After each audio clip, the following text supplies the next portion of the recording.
And that starts to trigger a certain type of brain cell called an oligodendrocyte, which then releases myelin.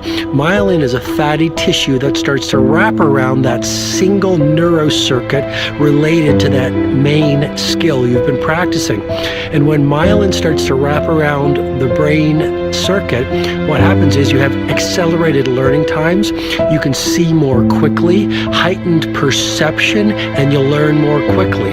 And that is really the quote-unquote secret of the great producers. It's not a result of some natural gift, but their daily practice, their relentlessness and their grit, their work ethic, and their singular focus and sacrifice.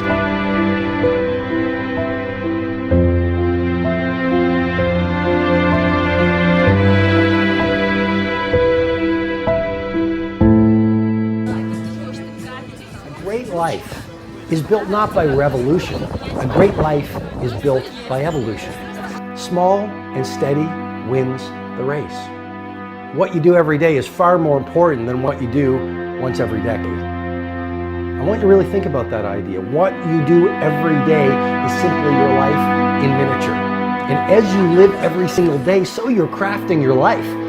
What you do over the next hours is really building your future. And if you can just get every single pocket of 24 hours right as best as we humanly can, the rest of our life is going to take care of itself. So small wins matter. The scripture says we will eat the fruit of our words. You are planting seeds when you talk, and you're going to eat that fruit. My challenge is make sure you're planting the right kind of seeds. If you want apples, you have to sow apple seeds. If you want oranges, you can't plant cactus seeds, poison ivy seeds, mushroom seeds. You're going to reap fruit from the exact seeds that you've been sowing. In other words, you can't talk negative and expect to live a positive life. You can't talk defeat and expect to have victory. You can't talk lack, not enough, can't afford it, never get ahead, and expect to have abundance. If you have a poor mouth, you're going to have a poor life.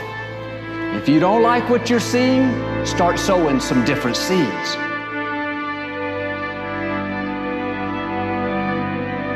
We may not realize it, but we're always feeding ourselves. What we watch, listen to, the people we're around, the thoughts we're dwelling on, that's feeding our inner man. If you go to lunch with people that talk bad about the boss, make fun of a coworker, put down a friend, they're feeding you gossip, feeding you jealousy, feeding you disrespect.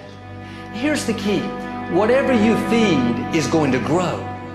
You may not like what they're feeding you. You're a nice person, but if you continue to hang around them, before long, you'll be gossiping, you'll be critical, you'll be disrespectful. Why? Because you kept feeding the wrong things. If you're always feeding negative thoughts, thinking, I'll never get well, I'll never meet the right person, you're feeding doubt, feeding mediocrity, feeding fear. If you know exactly what you want to be, you need to spend as much time with people that are actually that already.